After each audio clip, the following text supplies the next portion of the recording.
girl in the relationship, whereas Kelly has kind of been a little bit tricked into this more so than everybody else. And I liked just that initial like physical performance because she's rapping, she's comfortable enough to do that, whereas Neve is still held back a little bit more, which I think works well with the way that they do the nudity, which we were talking about earlier. It's like because Susie's character is more of like the practical minded, she's kind of plotting things here and there. She's not she's not visualized as sexual as Kelly's character is.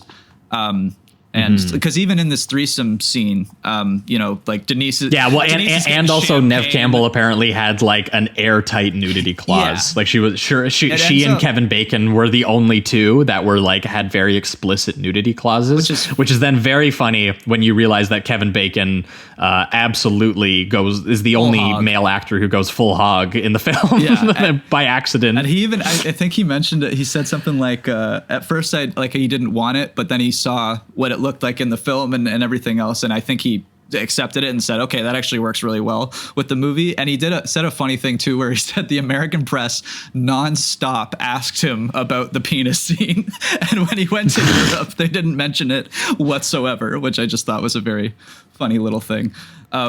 Penis is a big deal when it makes it into the film. And by the way, in the interview with McNaughton, he got into some really big detail about that, where he said that he saw it in the assembly cut because they did like 5 takes, and the intent was that when the towel was thrown to him, that he would catch the towel. Okay. And that it would cover up.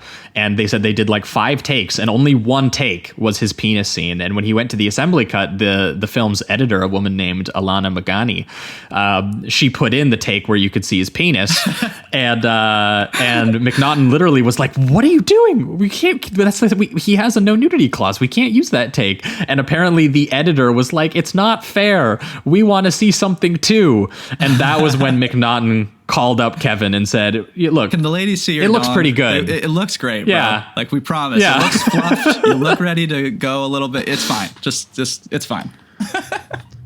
Yeah. So that element of it I thought was very, very funny, that they did get in one element for the ladies, and it was so because funny. They had because McNaughton had a female editor on the film who pushed him in that direction, and he agreed. Well, he was like, you know what? Her. Yeah, let's give the ladies something.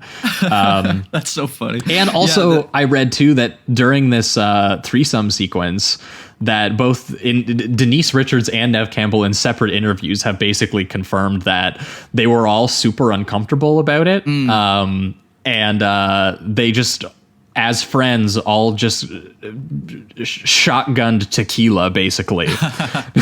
just to get in the right mindset.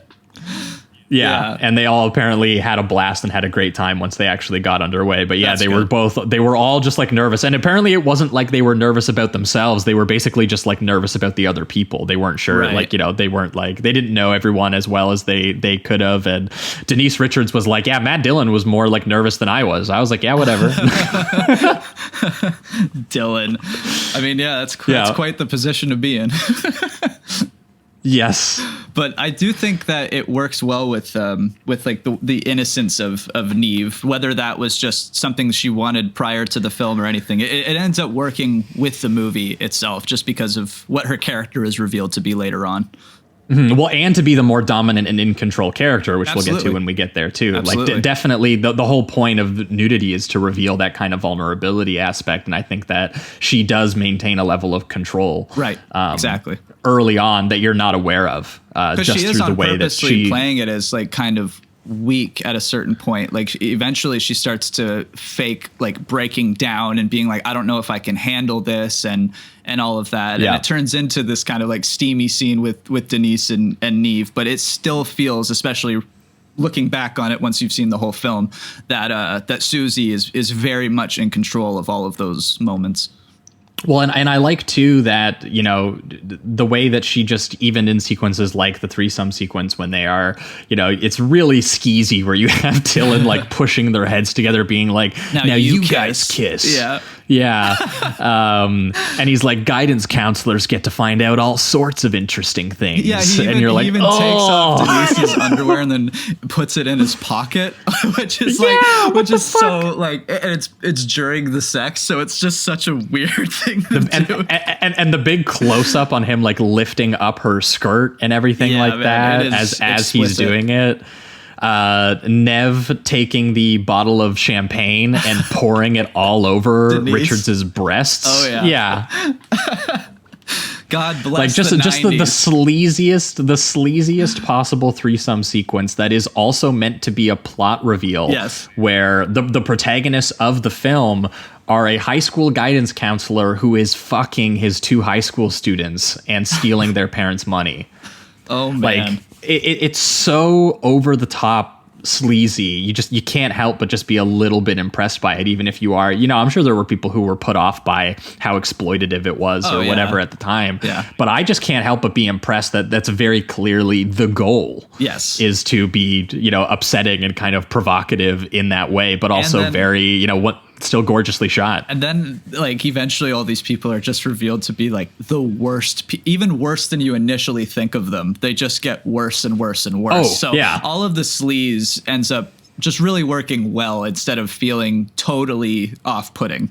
Because, you know, you can get into some pretty dicey areas when you're dealing with you know, underage sex and the power dynamics and things like that. But they just lean so much into the trash and all the twisty plotting that you don't think too much about like, well, I guess you do. You still think about the like exploitive nature, but you're having fun while you're doing it. And